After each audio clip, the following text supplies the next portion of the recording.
like 0 degrees. I'm out the cage, gotta let out the beast. Revolutionary, gotta let out the streets. Locked in the cage, I'ma let out the.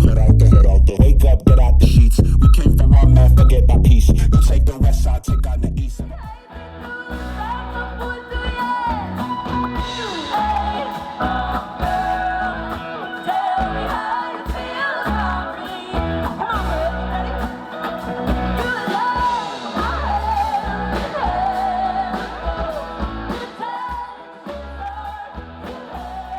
I mean, every day that I wake up an artist is just like weird. I genuinely have, I don't know how I got here, but I'm very grateful. And I think that the connection that I have with the people that are listening to my songs are just, it's so deep. Like, I can't explain it, because most of the people that are listening to my songs right now kind of touch on one of the topics that I've touched on, you know? So it's just a different connection. I can't even explain it. Like, I feel like I know the people that are coming to my shows. That was one of the things at your shows that kind of surprised me, is your honesty. Do you think your your honesty on stage kind of makes that connection happen? Yeah, I think maybe I've come to the conclusion that the way that I'm creating art is from a place of honesty. So the way that I present it, I want it to be honest too. You know, that like this next project that I'm releasing is messy. Like, it goes from like a really depressing song to like a gay bop, and you don't know what's coming next, because that is the year that I had. And so I like to think that I don't see myself as like a really polished person, and so I don't want my music to reflect that either, because the moment that I'm feeling like it needs to be perfect is the moment that I'm like not being myself, because I'm like messy, you know? Does that make sense? Yeah. I don't know. It's not even me. I'm truly like not trying to be relatable. I think I just have ADHD, and it just comes out in every ounce of my music. Like, it is so funny to me when You talk about kind of being gay. You mentioned some of your ex-girlfriends, the reason that you've written your songs. specifically their names. Specifically their names. Yeah. How do they feel about that? Listen, I mean, here's the thing. I feel like I didn't think about that, and when I put it on the album, and I have just recently just realized, I'm like, I have a lot of conversations I have. Yeah, where like the EP was me coming out, right? So it's like me having to have conversations with people where it's like, I'm gay. Like, hey, haven't seen you in a minute. Like, but now I'm like, holy shit. I have to be like, your name's in a song. I don't know. How do you present that? I'm still figuring it out. I have time. I mean, I think they might know. You've got quite a few followers. Yeah. I haven't really posted about them yet, so we'll see. We'll see what happens. You know, I feel like maybe I'll like send them gift baskets. What would they have in them? Apology letters. Alcohol. Was it a conscious decision? So when you were deciding to talk about your sexuality, was that a decision from day one, or was it something that just sort of evolved in your writing? Super just evolved. Like, when I was writing even the EP, like, I remember writing You Might Not Like Her just because it was just a session where I had just kissed a girl for the first time, and I was like, oh my God, I might be gay. And I remember writing that song, and it was like the easiest song I've ever written, because it was just me, just venting, and then it turned into You Might Not Like Her. And I truly looked at my friend Carly, who was in the room, and I was like, this is never going to be released, because I am never coming out. And she was like, you know, we truly thought it was not going to come out, and neither was I. And then I think it got to the point where it was so clear that it was my identity, and like, it's something that I'm proud of. And by owning the music, I'm owning myself. And so a lot of conversations went into it before, because I was writing that stuff before I'd come out to anybody. So no, I never really expected it, no, because I feel like I was processing it at the same time that I was writing it. So it's crazy. What's the reaction been like? Positive, negative? How, you know, being an open queer artist, how is that? It's interesting. I think I've always talked about how I kind of bamboozled the system a little bit with like people from my hometown, because I had this like really intimate relationship with like a lot of people in my church, and this like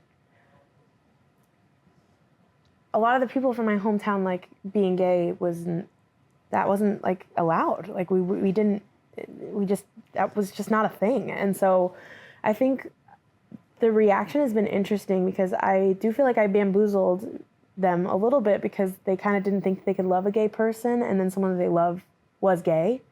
And so it kind of it like opened their hearts a little bit to be like, oh shit, like I already love you and you're gay. And like it like short circuited a lot of brains, I feel like, from like people in my hometown. And so when it comes to that, I've had like the most loving, like growing conversations with people in my hometown, and hard conversations that I think now the reason that the EP was so good for me, I think, was because it allowed me to kind of lay that foundation, and now I get to like create a project and like an album that is so myself. And I think that I softened hearts of people that wouldn't have maybe accepted the album or this next, you know, project that I'm working on. But because we had those conversations and we laid the groundwork and all those kinds of things, I feel really ready for it, if that makes sense. Have any of your fans ever kind of reached out to you and talked about the impact that you've had? What kinds of things can you share about the, you know, the reaction to the way that you've spoken so honestly? Yeah, I feel like overwhelmed with the reaction that and the connection that this project created between me and the people listening. Like it's insanity how just I understand them. Like these are people that I should have been hanging out with in high school that like we probably didn't even realize that we were going through the same things. Yeah, the reaction has been, I feel really honored. Also the tattoos.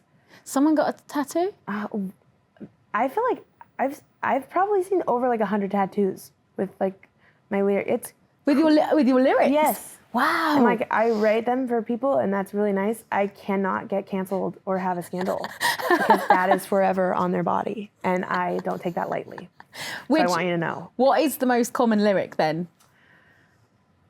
Love you not despite not despite but regardless, and then also you might not like her but I do. Yeah, those two are pretty. Yeah, it's crazy. That's really cool. Yeah, that's a lot of responsibility. Oh, it's so much. Oh my gosh. I think about it every time I send a tweet out. No scandals impending then? Scandals. No. Unproblematic because people have ink of my words. Now you have there's so much to talk about in such a short time. American Idol as well. Wow. Yeah. I mean... Crazy. Yeah. I still can't believe that happened. I was just trying to get out of school. That's my truth. Do people still recognise you from the show? I mean, because you are almost unrecognisable from the show, Yeah, no, right? they don't really. They do recognize Marcus, my friend that I brought to the audition. That man is one of my favorite human beings. People would recognize us in the beginning, like 6 months after after the show. People would recognize me, and he would literally stand in front of me and be like, and me. And I'm like, I'm obsessed with you. Are you still in contact now? Yeah. Amazing. The best human, yeah. What have you got coming up? What's next for you? Because, I mean, you're just kind of skyrocketing. What's now? An album. Yeah? Yeah, very excited about it. I have been working on, like, a body of work that just I'm really proud of. I'm really excited about it. And it's very different from the EP, but also, like, I think I did a good job, like, bridging the gap. And I made it in chronological order because I feel like we're honest. And so we got to do it in order. If we're going to have a chaotic year coming out, we're going to write about it. What kind of stories feature in it? What are we looking forward to? Specifically names. We've talked about that. More names? No, I'm just kidding. Everyone is just a name of somebody that, no, I'm just kidding.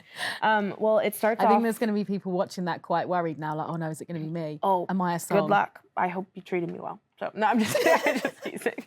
Just kidding. What did Taylor Swift say? She's like, if you don't want songs or mean songs written about you, then make better choices. I support her wholeheartedly. No, I'm just kidding. No, it starts off with a song called Where Do All the Good Kids Go, which is the first single because I really want to release them all in order. And that kind of bridges the gap from the EP to the album. And it sounds very, very similar to the EP where it's like very, it's influenced by my church music. And then it just immediately comes from that to the first love song that I ever wrote about a girl when I had a crush on my best friend at the time. And I wrote her a song to ask her how she felt about me. And then we ended up dating, and then it goes into her not being ready to come out and me being ready to come out, and then it just kickstarts a bunch of just classic like queer experiences and also like just universal experiences of mental health and all the things that came with this year, and I'm really proud of it. And it's very messy. I think the fans love it though. I noticed, I don't know if you saw, people singing your lyrics back to you on Saturday, like in the nice. UK. Yeah. How does that feel? I mean, for somebody that forgets lyrics, I appreciate it that they learned it, because I even struggle with my own. So I literally sometimes on tour, it was so embarrassing. I would like forget a lyric and I'd be like, help, please. And they'd like sing it louder. I'm like, thank you. I remember now. No, but I'm so honored. I remember watching after American Idol, like some of the people whose careers like kind of took off directly after, and seeing people sing lyrics back to them. I was like, that would be like a crazy experience. And now it's happening to me, and I like can't even, I literally cannot process it. It's insane. Yeah. Any plans to come back to the UK? Heck yeah. Yeah. Literally tomorrow if they would let me. But I love the UK. And I also am very excited. I think touring here is that O'Mara show was like one of my favorites. The energy was unmatched. Cold like 0 degrees. I'm out the cage, gotta let out the beast. Revolutionary, gotta let out the street.